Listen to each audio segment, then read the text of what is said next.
¿Cómo están? Bienvenidos a Última Mirada. Vamos a conversar con nuestro entrevistado principal inmediatamente de la nota del día, que es la entrevista que Matilde Burgos le hizo a la expresidenta Michelle Bachelet. Vamos a conversar porque fue ministro de ella y además tenemos una serie de cosas que conversar con nuestro entrevistado principal sobre esa época y la época contingente que les presento en un ratito más.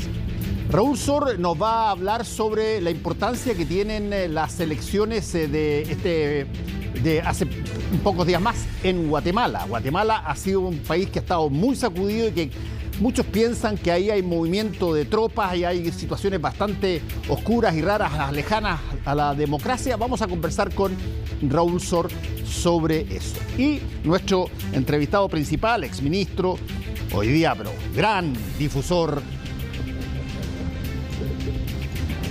Francisco Vidal, gracias por estar una vez más aquí. Gracias por la invitación, me siento en mi casa. Pero así nomás. Oye, una nota, a propósito de lo que va a comentar Raúl Sor. Este ciudadano Arévalo, síganme bien ciudadano, para que usted vea las vueltas de la historia, es hijo de un presidente de Guatemala, sí, entre el 50 y el 54. Así es. Ese presidente Arévalo fue reemplazado por un militar en retiro, progresista, Jacobo Arbenz. Así es. ¿Qué fue la primera medida de Jacobo Arbenz? La reforma agraria. Quitarle los plátanos a la United Fruit. ¿Qué hizo Eisenhower? Mandó a buscar a la CIA, me votan a Arbenz. El embajador norteamericano el día del golpe en Ciudad de Guatemala andaba arriba de un jeep con pistola al cinto. ¿A quién pusieron los americanos? Al coronel Castillo Armas. ¿Cuál fue la primera medida de Castillo Armas? Derogar la reforma agraria. Para que ustedes vean, ciudadanos. La United Fruit fue... Era equivalente a nuestra ITT, sí, aquí. Sí. No, a la Kennecott, a la Anaconda. Sí, fue interesante. Eso lo vamos a conversar con Raúl Sor. Bueno, gracias por estar acá. No, gracias, Francisco, por la invitación. Y quiero... ¿Por dónde partimos? ¿Quieres partir al tiro con la expresidenta Michelle Bachelet y lo que dijo hace un ratito? No lo alcancé a ver por razones obvias. Pero vi una cuña, sí, de una muy buena entrevista a la Matilde sobre el tema del cierre de Punta Peuco. Así es. Ahora, la franqueza de Michelle Bachelet yo la admiro. Mira, hagamos lo siguiente. Está diciendo que no le hicieron caso. No le hicieron caso, pero quiero guardar eso un poco más para más adelante porque vamos con la primera de las cuñas que ella tira, que tiene que ver con... Ella, en un momento dado, dice tuvo la posibilidad de irse a vivir a Perú y no lo hizo. Se quedó acá y como que lo lamento un poco. Eso es nuevecito. Escuchemos lo que le dijo a Matilde. No lo sabía. Mira. ¿A dónde miro yo? ¿Para qué lado? De radicarse en Perú porque conoció al general Velasco Alvarado, que era el presidente en ese momento. Entonces le sugirieron a mi papá que ellos estaban disponibles para recibirlo, ¿ya? Y que hablarían con Pinochet o no sé con quién para que pudiera irse. Y ellos me preguntaron a mí y yo les dije que no, que yo no me iba y por eso no se fueron. Así que yo muchas veces me he sentido súper culpable de que a lo mejor la vida hubiera sido distinta. ¿Qué me dices tú? Tuvieron la posibilidad de salir, estaba refiriendo a su padre, el general Bachelet. Claro. Y estamos hablando después del 11. Después del 11, sí. Bueno, admirable la franqueza, una vez más, de mi presidenta, porque... Déjame... Para enchufar, estamos hablando de Velasco Alvarado, sí, que es un militar que viene de la suboficialidad. Sí, le hizo la carrera entera. No pasó por la escuela militar, viene de abajo. Y hizo un gobierno más bien populista de izquierda, profundamente antinorteamericano, le expropió las empresas a los norteamericanos. Bueno, y eso le costó que Morales Bermúdez le diera un golpe en agosto del 75. Así es. Ahora, el único error, en mi opinión, de Velasco Alvarado, que se entusiasmó después del golpe en Chile y dijo, esta es la mía, recuperemos Arica. No le fue tan bien. No, el cuerpo general le debatió y ganó Morales Bermúdez, que dijo que no. Que no, sí. Y acto seguido, además estaba súper enfermo, tenía una enfermedad tremenda, Velasco Alvarado. Mira, interesante. Déjame, que estoy entusiasmado. Y además, en ese momento estaba Velasco Alvarado, antes, ¿no? El 71, y en Bolivia, Obando. Y después Juan José Torres, Sí. otro militar progresista. ¿A quién le echó abajo Banzer? A Juan José Torres. ¿Y tú sabes cuál fue el destino final de Juan José Torres? Asesinado en la Operación Cóndor en las calles de Buenos Aires en 1976. Esa fue una época en que se debatían los golpes de Estado en Sudamérica entre entre militares que tenían un pensamiento más de izquierda y militares que tenían un pensamiento más de derecha. Hay un momento, fíjate que está Velasco Alvarado en Perú, Torres en Bolivia y el creador del Frente Amplio Uruguayo, otro militar, Líber Sereñi. Sereñi. Mira. Bueno, pero esto a mí me gusta la historia para aprender para el presente, ¿verdad? No es para un concurso de sábado gigante. No, sí, es cierto. Además, tú eres profesor de historia. Sí, pero esa es la lógica con la que enseño a mis cabros. Cachen lo que pasó para que entiendan hoy. Exactamente. Vamos a la frase ahora que causó bastante impacto, me imagino, que es la frase de la expresidenta Bachelet sobre de que ella dio la orden de cerrar Punta Peuco y no le hicieron caso. Veámosla. Presidenta, yo se lo pregunté hace unos años atrás, que a propósito en su rol de presidenta, que usted le había prometido a Carmen Gloria Quintana que iba a cerrar Punta Peuco. ¿Por qué no logró hacerlo? Yo di la orden, no se produjo, no me hicieron caso, pero bueno. ¿No le hicieron caso? Usted era la presidenta. Ah, sí, pero quien tenía que hacerlo no me hizo caso. ¿Y quién tenía que hacerlo? Jaime Campo, su ministro de Justicia. Y le dijo que no. Bueno, fue un debate público. Sí, pues fue un debate público. Ahora, déjame hacer una autocrítica. A ver. Si la presidenta tenía tomada esa decisión, creo que el error fuera esperado el penúltimo día. Porque eso le permitió a Jaime Campo la argumentación jurídica por qué él no firmó el cierre. La historia también enseña los momentos precisos. Sí. Ahora, hay otro problema además, más allá del símbolo, ¿no?, de Punta Peuco, Sí, es el tema que deben haber hoy día, calculo, bueno, estamos hablando hace algunos años, pero unos 200, 220 ya, tanto es así que se abrió Colina 1, ¿ya? Entonces, tú tienes que hacerte la pregunta también ya, ¿los cierres y para dónde van? Bueno, pero ese es un tema más bien administrativo. Políticamente se entiende lo que quiso hacer la presidenta. ¿Hay superiores tuyos todavía en Punta Peuco? Cuando tú fuiste parte de la escuela militar. Sí, claro. No, yo tengo compañeros de curso en Punta Peuco.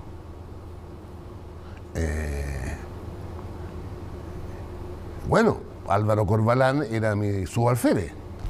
Mira. Es probable que entre a Punta Peuco ahora, porque el ciudadano, otra explicación. La segunda sala penal de la Corte Suprema está fallando en la instancia final, ojo, caso La Moneda, 36 fusilados. Sí. Caso Jara Litre Quiroga, Estadio Chile. Una parte de la Operación Colombo. Caso Frei Montalva. Caso Neruda. Mira, hay un libro que está a punto de salir, que yo le hice una reseña, que trae todas las investigaciones que le tocó hacer al ex comisario inspector de investigaciones Nelson Joffre. La Brigada de Derechos Humanos. La Brigada de Derechos Humanos, que son básicamente todas las que tú estás contando. Alberto Luengo fue el que organizó este libro. Y está por salir, muy entretenido, lleno de datos. Lo que pasa es que cuando tú me preguntabas, yo fíjate, en algunos casos, me acuerdo particularmente uno, hará unos 4 o 5 años, un compañero me llamó, que estaba condenado a 6 años y un día. Me tomé un café con él y le pregunté, explícame tu situación. Y ahí tú empiezas a aprender lo que pasó. no quiero hablar de él en persona, pero era un hombre angustiado porque culpaba de su situación a su superior, que se había sacado el pillo con él. Y partió 6 años un día. ¿Y sabe por qué me acuerdo? Porque este hombre, cuando se fue a Punta Peuco, su mujer estaba con cárcel, por así, terminal. Y José Antonio Gómez lo autorizó para fuera a ver a su mujer antes de morir. Hay cosas dramáticas, ¿eh?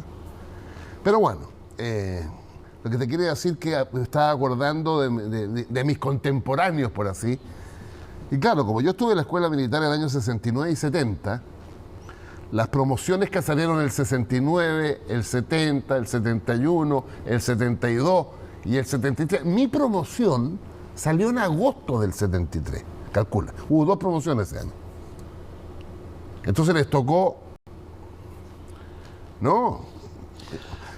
Vayamos... Último dato. A ver, ¿cuál es el último dato? Cuando yo era cadete el primer año, la sección son 30 hombres. Y la sección se divide en 3 escuadras de 10. ¿Sabes quién era mi comandante de escuadra? Armando Fernández Lares. Mira. ¿Sabes quién era mi brigadier mayor? Erwin Dinter Bianchi, el que entró con el tanque al Ministerio de Defensa el 29 de julio. Sí, por si la gente más joven no se acuerda quién era Armando Fernández Lario, él es parte de la... Bueno, Armando Fernández Lario, parte de la DINA que a Orlando Letelier. A Orlando Letelier, Sí. que después se entregó al FBI, el FBI lo sacó clandestino de Chile, llegó al testigo protegido y hoy día vive en Estados Unidos. Sí, porque contó todo. Sí, contó todo. Bueno, pero así es la vida. Ahora, Tenemos una última parte de la entrevista de Matilde Burgos a la expresidenta Bachelet que tiene que ver con la pregunta que le hace Matilde si es que estaría dispuesta a eventualmente una vuelta a la presidencia. Escuchemos. ya me imagino una respuesta. Ante el avance de la extrema derecha que hemos visto en el mundo, en la región, ¿usted estaría dispuesta a volver a postularse a la presidencia si fuera ese el caso, la necesidad? Primero que nada, o sea, yo diría que en general, cada vez que me han preguntado si quiero volver a ser candidata, he dicho que no. Como también cada vez que me preguntan y me llaman de distintos lados si quiero ser candidata a secretaria general de Naciones Unidas, no. Y les pregunto, yo no me quise reelegir en el cargo de alta comisionada. No sé si me hubieran reelegido, pero era bastante probable porque muchos países me lo plantearon, y el secretario general también, porque llegué a la conclusión de que mi vida en las últimas décadas ha sido bastante intensa. Cuando murió mi madre, yo me pregunté cuáles eran mis prioridades, y yo estaba afuera. Y cuando en Miami se colapsó el edificio, estaba mi único tío vivo con su señora. Entonces ahí me hice otra pregunta y dije, ¿cuánto tiempo me queda? Porque una cosa, ¿cuáles son mis prioridades? Porque uno nunca sabe. Y ahí decidí que yo quería volver a Chile, estar en mi país y ver qué hacía. Y todavía estoy pensando qué hago. Y creo que lo que puedo hacer, por un lado, también es trabajar en temas que me convocan, como son los temas mujer, medio ambiente, infancia, pero también hacer eso también, como que tengo llegada a varias personas, al mundo. Entonces voy a miles de seminarios, actividades, clases, universidades, pero también en América Latina, ¿no? Entonces, la verdad es que yo espero no estar ante ese dilema que usted me plantea, porque yo creo que a la democracia le hace bien renovarse, ¿no? Interesante. La democracia le hace bien renovarse, digamos. Pero hay un dilema potencial. Hay un dilema, pero y bueno, le hace bien renovarse, es cierto, pero ya hemos tenido dos veces una reelección, una cosa inédita, si tú quieres, en términos de los últimos 50, claro, 100 salvo años. Arturo Alessandri. Claro. Y bueno, varios que quisieron repetir el plato. Sí, pero estoy hablando seguido, digamos. Claro. Jorge Alessandri fue presidente y después quiso y perdió. Sí. Bueno, pero lo concreto es interesante es bueno, quedarse ante el dilema. Ahora, Ahora yo tengo una pega ya. ¿qué pega le tiene? Con el liderazgo que tiene, debiera colaborar para que socialistas, PPD, radicales y liberales dejemos de hacer 4 carpitas en la Alameda, unas más grandes que otras, y seamos una sola cosa. ¿Y hay agua para esa piscina? Difícil, porque el partido madre, por así decirlo, tiene 90 años de historia. Socialismo. Pero yo siempre les recuerdo a mis amigos socialistas que los falangistas del 38 eran poquititos, muy influyentes, poquititos, 2%, 3%, hasta que se juntaron con los conservadores social cristianos y el Partido Nacional Cristiano y formaron la Democracia Cristiana. Sí. Los falangistas solo, muy buenos discursos en el Parlamento. Tomic, Frey, Leighton. Los falangistas más los Walker, los conservadores social cristianos y algunos que llegaron del libanismo, Pareto, Lavandero, Jarpa, Alejandro Ales, bueno, hicieron la democracia cristiana. Fíjate, 28 de julio de 1957, ese es el día, el bautizo.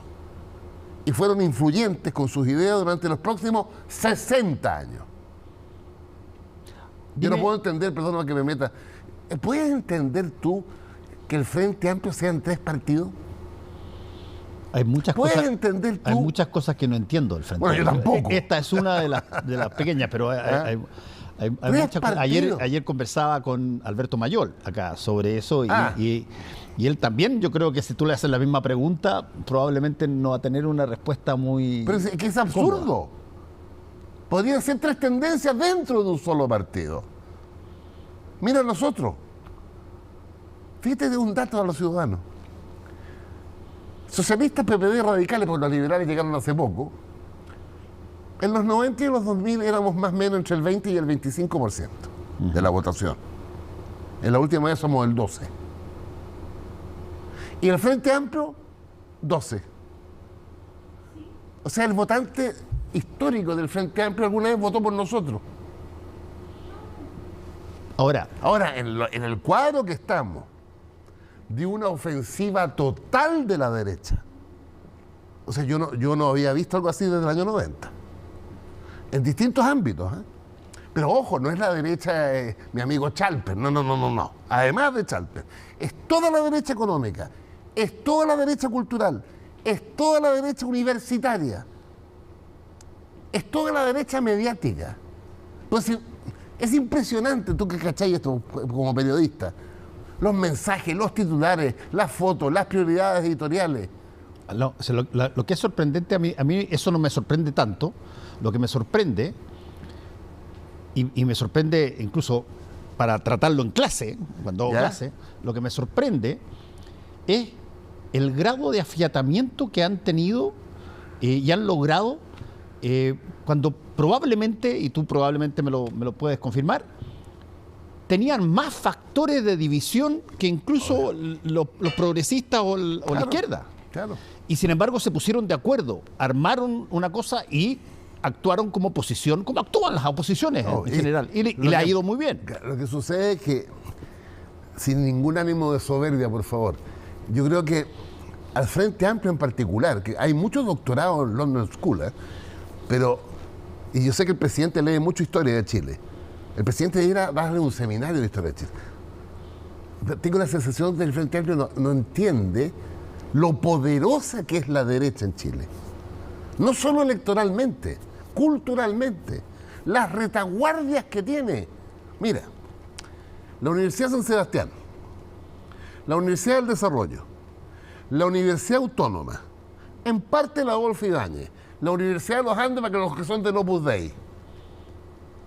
Por favor, mira tú dónde están los que fueron ministros, subsecretarios, directores nacionales de servicio, embajadores del presidente Piñera. ¿Dónde están hoy día?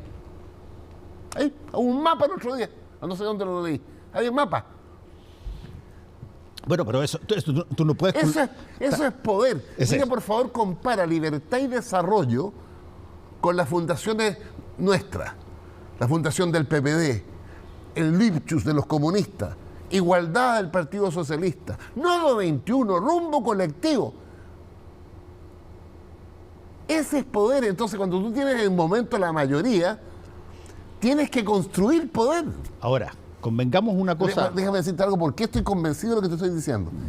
¿Tú hubieras pensado, Fernando Paulsen, mira los datos que te voy a colocar, que Carlos Larraín, con los deslenguados que es históricamente, hubiera dicho lo que dijo en tu programa el domingo, que hay que apretar al gobierno hasta hacerlo gritar, parafraseando a Richard Nixon y su instrucción a Kissinger y al director de la CIA, el 14 de septiembre de 1970.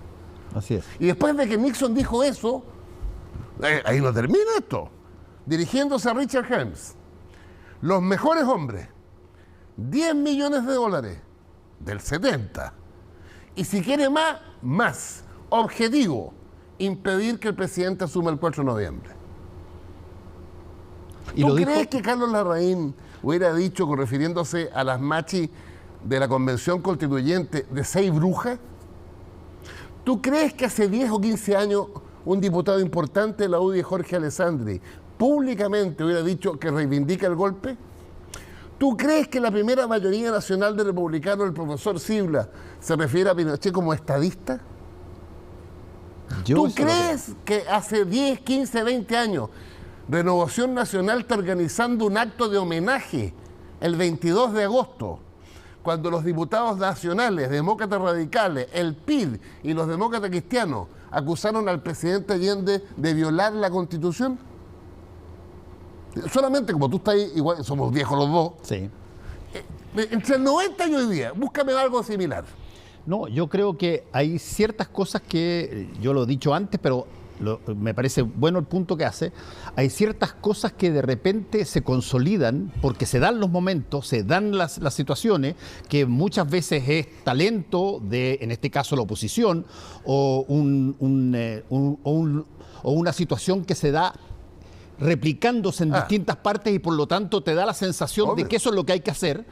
Y además, no hay que negarlo tampoco, tienes errores por parte de tus contrincantes enormemente que te dan ese camino. En bandeja. Pero yo no voy a culpar a la oposición por hacer bien las cosas, porque eso es lo que eventualmente tienen que hacer. Claro. Lo que pasa es que mi comentario es que, ¿por qué ha pasado esto? Bueno, 2 derrotas espectaculares nuestras, el 4 de septiembre y el 7 de mayo, y la del 4 de septiembre tiene nombre y apellido, nuestro maximalista. Yo les recomendaría leer el libro de Lenin, El ultraizquierdismo, la enfermedad infantil del comunismo. Ahí está, escrito, 1905. ¿Ya? Más la derecha que se dio cuenta al tiro, ¿no? Pero bueno, lo que te quiero decir es que con esas 2 derrotas, un gobierno cuyo programa era profundamente transformador del poder en Chile. Sí. El programa del presidente Boric es el más transformador desde 1990. En este nuevo cuadro, bueno, ¿qué hace la derecha? ¿Resiste ese programa transformador? Pues es obvio. Fíjate lo que era la reforma tributaria. Golpeaba el corazón con el impuesto del patrimonio. Entregamos el impuesto del patrimonio. Tú sabes, ciudadano, que de acuerdo a impuestos internos, el impuesto interno habla de contribuyentes de alto patrimonio, son más elegantes. Son 70.000 en Chile, pero 20.000 caían en el impuesto. Entre 5 y 15 millones de dólares eran 19.000. Sobre 15 millones de dólares de patrimonio, algo así como 14.000 millones de pesos, 800 personas.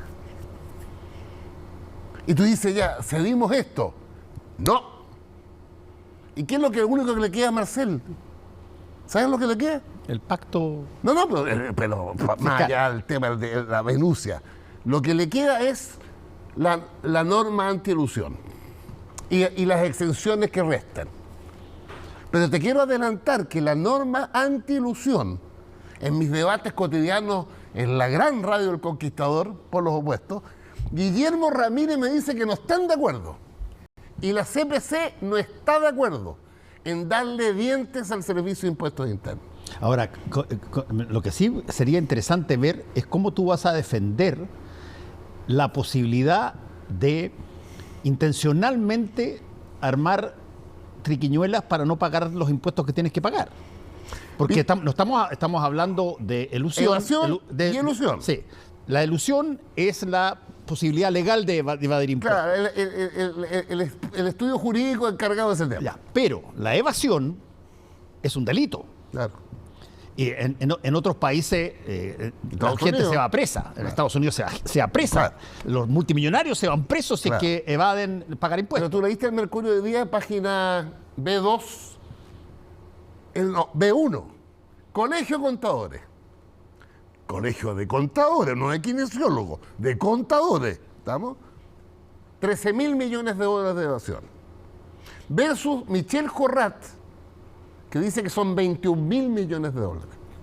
Pero además agrega, Jorrat desagrega la evasión y elusión. En el impuesto popular que pagamos todo, el IVA, la evasión es el 20%. En el de primera categoría es 34%. En el global complementario, que pagamos solo el 25%, 70% de evasión. Entonces, ¿cuál es el argumento de la derecha hoy día? No, norma anti-ilusión. Pero no le damos dientes a impuestos internos. Entonces uno dice, ¿y esto es nuevo? No es nuevo, pues, Fernando. Acuérdate cuando la Cámara y el Congreso aprobó por mayoría darles dientes, uñas y muelas al CERNAC. Sí. ¿Quién apeló al Tribunal Constitucional? Sí. La Cámara Nacional de Comercio. ¿Y qué hizo el Tribunal Constitucional? Mandó a la cresta la ley del CERNAC y hoy día se está sin uña, sin dientes y sin muela. Ya nomás puede mediar. Bueno, esa es una cosa bien interesante porque eso es algo que por lo menos hace distinto cierto tipo de personas que tienen más o menos las mismas ideas, pero que llevados al término de recolección, hay estados que te exigen mucho más. El caso, por ejemplo, de Estados Unidos. Yo siempre he dicho, Martha Stewart era la mujer más rica que existía en Estados Unidos, hasta que la pillan evadiendo una cosa. Pero mira España. Pasó 5 años presa. ¿Cómo se llama la cantante, la Shakira? Sí. ¡Ey! El que era pololo de la Shakira, ¿cómo se llama? El barbón alto. El jugador de fútbol. Piqué. También, pues. Bueno, eso hay varios canales. Pero ese es un tema, que es bastante, yo te diría, común en general a América Latina. Sí, claro. Lo que no hace que sea mejor o que sea más cómodo, pero sí es cierto que hay situaciones. Hay que decirle a los ciudadanos que si en Chile, cualquiera sea el orden, los 13.000 del Colegio de Contadores, los 21.000 millones de Jorrat, si todos pagáramos los impuestos que existen, no solo no habría que hacer reforma tributaria, habría que rebajar los impuestos. 21.000 millones de dólares, Fernando, lo que sostiene Jorrat al año. Y la reforma tributaria más grande, desde el 90, es la inicial del presidente Boric con 15.000. Ahora estamos en 8.000. Oye, déjame, ya que estamos metidos en esa berenjena, déjame continuar. ¿Qué tenemos? Déjame... ¿Qué me pasó? Se me desenchufó. Sí, se enchufó algo con tu pasión. Tu pasión. Oye, no, pero te quiero llevar al momento actual, claro, porque es un momento donde parte con un movimiento extraordinariamente, yo te diría, renovado, esperanzador, en fin, vienen una serie de cosas que, a mi modo de ver, de los errores grandes que yo he visto en mi vida, es que tú asumas una tarea mirando en menos la generación pasada. Porque eso es de pendejo. No, pero no solamente es de pendejo, eso es apostar a que te van a esperar cuando tú estés en algún grado de problema. Ahí llegamos. Okay, bueno, pero ¿cómo ves tú este momento? A ver, yo lo veo en el marco general de una ofensiva total, democrática, no hago ninguna locura de la derecha, y además, siempre que digo esto se me enoja, me da lo mismo. Si la elección fuera este domingo... ¿Cómo? Si la elección fuera este domingo, el presidente es José Antonio Kast, o en su defecto, Evelyn Matei. Esa es la realidad. Ahora, cuando tú estás en esa situación, tienes que revertir esa realidad. Tenemos un espacio en octubre del próximo año, las municipales y las regionales. ¿Estamos? Pero de aquí a octubre del próximo año, tú tienes que recuperar ciudadanía. No puedes quedarte en el nicho, que hay una tentación de algunos. No, aquí yo me quedo con el 30, no me muevo el 30, pero se gobierna con la mitad más uno. Y las reformas son con la mitad más uno expresadas en el Parlamento. Y ahí viene pues Fernando una vez más la historia. Si de alguna manera se repite en este año y medio, la muralla en la Alameda, no se me olvidó nunca a mí. Avanzar sin transar. Firma Altamirano, Garretón y Bosco Parra. Y la muralla del frente, consolidar para avanzar. Corvalán, Anselmo Zule, los radicales y Mapo Gamburi después. Esa historia te demuestra, como dice el presidente Mujica, una vez nos dijo en un desayuno, pero muchachos, la izquierda tiene un problema, lo quiere cambiar todo rápido y al final no solamente no cambia nada, retrocede. Con esa historia de la izquierda en el mundo y en Chile, hay que ir avanzando de a poco. Ahora, convengamos una cosa, mucha gente no hubiese pensado jamás al comienzo de este gobierno que íbamos a estar con un gabinete hoy día donde tiene 4 o 5 personas que representan básicamente a la concertación. Los 30 años. Los 30 años. Sí. Bueno, yo creo que el que más ha evolucionado en esto del presidente es un gran lector de historia. Y yo creo que lo que tenemos que hacer es, por ejemplo, mira el caso, voy aquí a dejar las cosas, mira el caso de la reforma previsional. ¿Qué te dice la correlación de fuerza? Tanto la política como la cultural. Lo único que podemos avanzar, en mi opinión, es en el cambio más estratégico. Que vuelva el empleador a colocarte el 6% de su cotización. Porque pasa un aviso, esto no es nuevo. Esto existió en la República. Sí. Los Chicago Boys lo eliminaron. Caso inédito en el mundo, ¿eh? Porque en el mundo en general los empleadores se ponen con la cotización del trabajador. En Chilito no. Ahora volvemos a eso. 6 puntos, porque dice que es poco. Ya, 6 puntos. Tienes que, a partir de Bachelet con el Pilar Solidario y Piñera con la PGU, llegar a los 2.50 y reajustarla cada 6 meses. Eso es lo posible. Agrégale, comillas, libertad de elegir, que a las AFP tú le coloques una AFP estatal o su equivalente. Eso es lo posible. ¿Por qué se insiste en algo que no tienes los votos ni tienes gramscianamente la mayoría a tu favor? La respuesta que tienes tú es la que me interesa. ¿Por qué?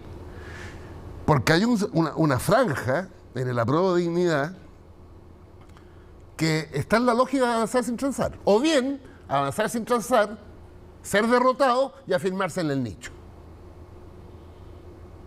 Sí, la historia está llena. No, yo me afirmo en el 10%. Pero no voy a gobernar nunca, no voy a cambiar el nombre de una plaza. Yo tengo mi 10%. Más viejo que Nero Negro. Ahora, cuando tú tienes... Bueno, déjame ponerte un ejemplo concreto. Yo siempre lo coloco. Dale. Me gustan los ejemplos concretos a mí. Yo era ministro en la moneda del presidente Lago. Manda su proyecto estrella, entre otros, el auge. Sí. El auge contemplaba financiamiento solidario de los que estábamos en ISAPRE. La derecha nos hizo una etapa que se escuchó en la Antártida. Reflexión del presidente Lago con su comité político. ¿Insistimos y no tenemos auge o avanzamos con lo que se tiene?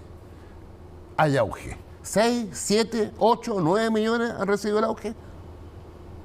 Imagínate que te hubieras quedado con la intransigencia. De hecho, no hay auge. Po. De hecho, ¿para qué estamos con cosas, Francisco? De hecho, esa fue la misma lógica de recepción y los acuerdos que hubo que hacer con el gobierno militar en la época de claro, la 90 salida, para volver. lo que se llama la transición pactada. Exactamente. Pero muchachos, volvamos a los clásicos. Correlación de fuerzas. Pinochet obtuvo el 44% de los votos. Jaime Guzmán ideó un sistema en que la minoría era la mitad del Parlamento. Y si faltaba con el binominal, le pongo los 9 designados. Y si tú saltabas los designados y saltabas el binominal, tienes el quórum de 2/3, que los republicanos quieren recordar de nuevo. Y si todo eso lo anterior, esos 3 candados a Guzmán le fallaban, tenía el Tribunal Constitucional. ¿Por qué Guzmán en la revista Realidad del año 79 se mandó la frase que es increíble? Comilla, de lo que se trata es que si ganan nuestros adversarios, no puedan hacer algo distinto a lo nuestro, porque las reglas del juego se lo impiden. Cierro comillas, me lo aprendí de memoria. Sí, esa es una de las... ¿Qué tal? Es una de las frases más sinceras que he escuchado en política. Exacto. Porque hay que ser muy honesto para decirla, O sea, porque le está la podrías diciendo, encubrir. Lo que pasa es que, ojo, lo hace en 79, Sí. la economía estaba para arriba, la plata dulce estaba para arriba, teníamos 6.000, 7.000 millones de dólares, cualquier compadre se compraba un auto coreano a 44.000 cuotas. ¿Ah? La plata dulce, pues. Sí. Última pregunta, porque... No, yo quiero después decir dos recomendaciones. Entonces dilas al tiro las recomendaciones. Ciudadano, hay que leer 2 libros para que no le cuenten cuentos. Uno se llama Pinochet desclasificado, subtítulo de la intervención norteamericana en Chile. Por favor, léalo. Es cierto que este periodista Peter Conrad viene trabajando en esto hace años, Muchos años. Y publicó en el 2003. Lo importante es que tiene en este nuevo libro miles de documentos desclasificados. Miles nuevos. Desclasificado en Estados En Unidos. Estados Unidos. Usted puede o enojarse al leer o reírse. ¿Puedo hacer una cita del libro? Ya lo leí yo. Sí, tíralo. Muere el general Schneider. El presidente Nixon llama a Kissinger. ¿Aló? Está grabado y la fotocopia. ¿Qué pasó en Chile? Fallamos, dice Kissinger. ¿Pero qué pasó? Son unos incapaces, dice Kissinger. ¿Qué dice Nixon? Le falta práctica. 23 de octubre de 1970, al día siguiente de que el grupo de ultraderecha y nacionalista intentó secuestrar al general Schneider y lo terminó asesinando, aunque agonizó 3 días. Sí. Ese libro. Y lo otro que es la novedad del año es lo siguiente. Siempre subimos la intervención norteamericana, siempre. Pero olfateábamos, sospechábamos, intuíamos la intervención brasilera. Y hay un periodista que durante 15 años acaba de lanzar el libro en la editorial LOM, se llama El Pinochet brasileño. Se van a morir, ciudadanos, cómo intervino en Chile la dictadura brasileña. El Guaripola era el embajador, Antonio de Cámara Canto. Como Itamaraty, es que, ¿cachado que Itamaraty, el ministro de Relaciones Exteriores. Oye, profesionales, Sí. Agencia de inteligencia, Itamaraty. Ustedes saben, ciudadanos, que la dictadura brasileña, usted sabe que hubo 5 dictadores en Brasil en 20 años. Castelo Branco dio el golpe, Costa Silva lo reemplazó, se enfermó y le tocó Garrastazu Medici, el 70. ¿Ustedes saben lo que hizo? Tres datos. Uno, la noche del 11 de septiembre, mientras la Junta daba una conferencia de prensa famosa en la Escuela Militar, se cierra el Congreso, esta nueva orden, Sí. y Lee hablaba del cáncer marxista, el embajador brasileño entre los balazos llegó a reconocer al régimen. Semanas después, 50 toneladas de alimentos. ¿Y saben cuál fue el último aporte de la dictadura militar brasileña? 5 torturadores del Estadio Nacional. Léalo, infórmese. ¿De quién es ese? No me acuerdo, Ya. el editorial LOM es un poquito caro, 29 lucas, me da una vaca por último. Bueno, nos tenemos que ir. Un tiempo de raya para la suma, pero muy rápido. O sea, yo a esta pregunta la hago siempre, no te nota muy optimista, digamos. No, vamos a ganar las municipales y las regionales. Está optimista. Pero para ganar, el gobierno tiene que ordenarse. El gobierno tiene que juntarse no sé a dónde, pero no a comer sushi, juntarse 3 días. Y el presidente tiene que mandar y decirle a los de Avanzar sin Transar de recomendarles los libros. Oye, si la única posibilidad de la reforma de pensiones es esa, y ya un avance, ¿cómo no va a ser un avance una PGU a 250? ¿Y tú crees que la oposición te recibe una apertura de este gobierno para hacer este tipo de cosas? Como yo tengo el privilegio, comillas, de dialogar con la derecha todos los días, Sí. en un programa de Radio El Conquistador, ellos te aceptan el 6%, nadie lo discute. Y te dicen, no, todo para la cuenta individual, perfecto. Y te dicen, mañana aprobamos los 250. Y la reforma tributaria de Marcel, la norma antiilusión y las exenciones que quedan. Fíjate que la norma antiilusión, según Marcel, recauda 4.800 millones de dólares. Y ponle unos 600 más, 5.000. Y ahí el presidente tiene que decir, ¿para qué lo que es? ¿Tú sabes cuánto vale la sala cuna universal? 400 millones de dólares. ¿Sabes cuánto vale el sistema de cuidado? 500 millones de dólares. ¿Sabes cuánto está la reforma a los impuestos para Carabineros y la PDI? 1.024 millones de dólares. A mi gobierno le falta explicar todo esto todos los días. ¿No te parece? Explica harto, pero de otras cosas. Mira, de la fundación. Mira, la única forma cuando tienes minoría en el Parlamento de que tus ideas ganen es teniendo a la ciudadanía de testigo. Si tú le dices a un ciudadano que la reforma tributaria es para aumentarle la pensión a 2 millones de personas de 206 a 250, si tú le dices a una mujer que no puede trabajar porque está cuidando a un abuelo postrado, que hay un sistema de cuidado, si tú le dices a una madre joven que no puede ir a trabajar porque la guagua no sabe dónde dejarla y decir sala cuna universal, si tú le dices a los 2.700.000 compadres que hacen listas de espera en salud que la idea con esa plata es disminuir 1/3, ¿van a seguir diciendo que no? Mira, ahora sí que te tengo que terminar. Nos tenemos que ir. Nos tenemos que ir. Pero yo tengo la impresión que va a haber un libro que va a salir después de esta administración sobre la diferencia entre la política con miras a conseguir resultados y la política con miras al testimonio, a ser símbolo, claro. Mira, si lo que pasa es que tenemos que llegar a España nosotros. Fíjate España, porque les quito 10 segundos. 10 segundos. En España, el PP, que es la derecha más tradicional, es la hegemonía con los republicanos de allá, Vox. Y el PSOE es la hegemonía con respecto a Podemos y hoy día Sumar. En Chile pasa al revés, pues. Los republicanos son la hegemonía de la derecha. Y el Frente Apruebo Dignidad es más grande que nosotros. Entonces yo soy de la idea de que el socialismo democrático, aliado con Apruebo Dignidad, pero en igualdad de condiciones un poquito más nosotros. Y en la derecha, para no tener locura, que Chile Vamos sea más fuerte que los republicanos. Bueno, eso se va a ver en las urnas. En 1 año y medio más. Muchas gracias, Francisco. Salud, oye, muy bueno Marley. Está rico, ¿eh? Está rico. Hacemos una pausa y volvemos.